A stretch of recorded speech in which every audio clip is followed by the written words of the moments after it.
أسامة حسنين يفتح النار على لجنة الحكام واتحاد الكرة بسبب التحكيم في مباراة البنك الأهلي. الأهلي يتعادل أمام البنك الأهلي بهدف لكل منهما. الشوط الأول شوط غير جيد من لاعبي النادي الأهلي، شوط أقل متوسط، كان فيه أخطاء بالجملة، لكن الشوط الثاني كان شوط جيد ظهرت فيه الفرص وسجل فيه محمود حسن تريزيجيه هدف رائع، ده كان هدف التعادل للنادي الأهلي. لكن لازم أقف عند أخطاء التحكيم.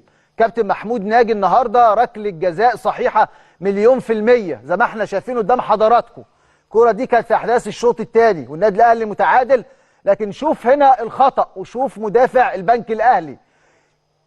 مشوا لنا اللعبة يا جماعة. بص النهارده الكورة لما عدت النهارده مروان عثمان راح للكورة، هنا مدافع البنك الأهلي إيده فين؟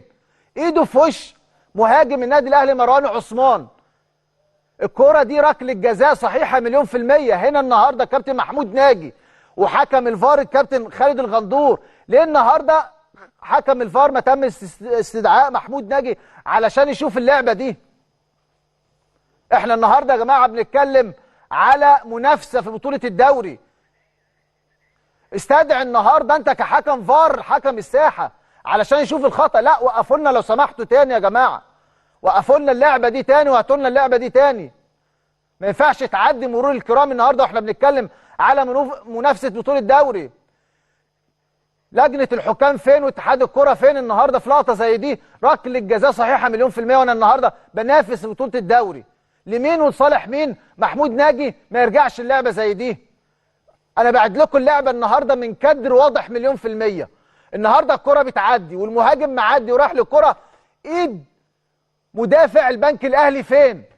ايده فين هنا النهارده؟ هل في جسم اللاعب؟ لا، ده ايده في وش مروان عثمان. شايفين الاعاقه واضحه وصريحه مليون في الميه.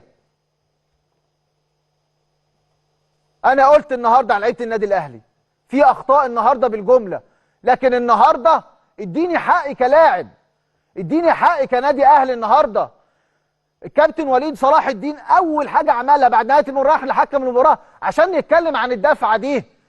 الراجل قاعد بره على الدكه شايفها، وانت النهارده كحكم ساحه وحكم فار وقاعدين وتعدوا لعبه زي دي النهارده مرور الكرام كده، وفي حتت تانيه تقف بالخمس دقايق والعشر دقايق وتراجع اللعبه مره واثنين وثلاثه. اشمعنى العاب النادي الاهلي بتعدي مرور الكرام؟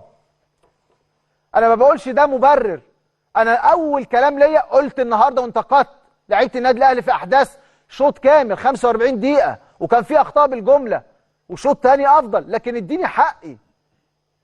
اتمنى من اتحاد الكوره ولجنه الحكام لقطه زي دي ما تعديش مرور كرام، يردوا علينا النهارده ويشرحوا لنا هل دي ركله جزاء ولا لا، واحنا شايفينها ركله جزاء صحيحه مليون في الميه. كابتن اسامه عرابي. يعني فيها وضوح طبعا. الكرة بعد ما عدت يمكن في اللقطة دي واضحة انه المدافع حط ايده في وش او في صدر مروان عثمان.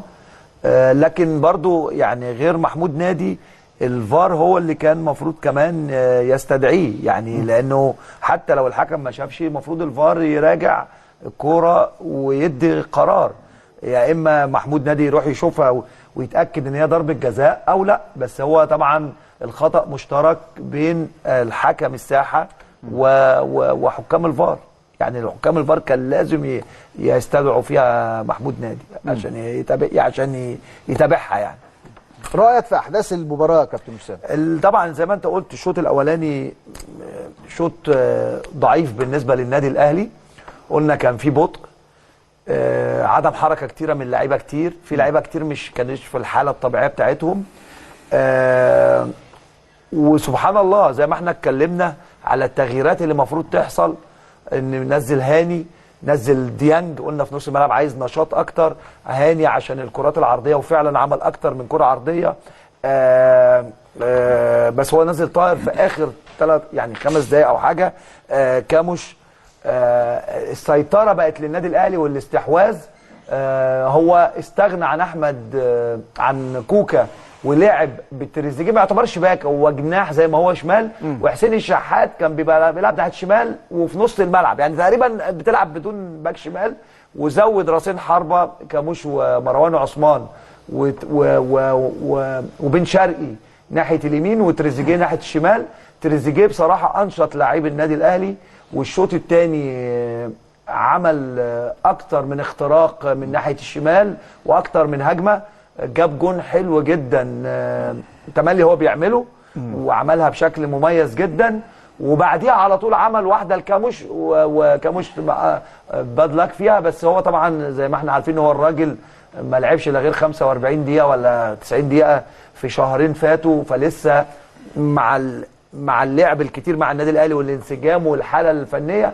لكن الشوط الثاني تغييرات فرقت، وان كان انا بس عليها تعقيب فيها انه مستر تروب اتاخر شويه في التغيير، كان لازم من بدري شويه. كان بدايه الشوط الثاني على طول محمد هاني وديانج زي ما اتكلمنا، وبعديها مثلا كاموش وطاهر مثلا. لكن الحمد لله تداركنا الموقف، والنتيجه ما انتهتش بالهزيمه، الحمد لله انه تعادل برضو يعني افضل من الهزيمه يعني.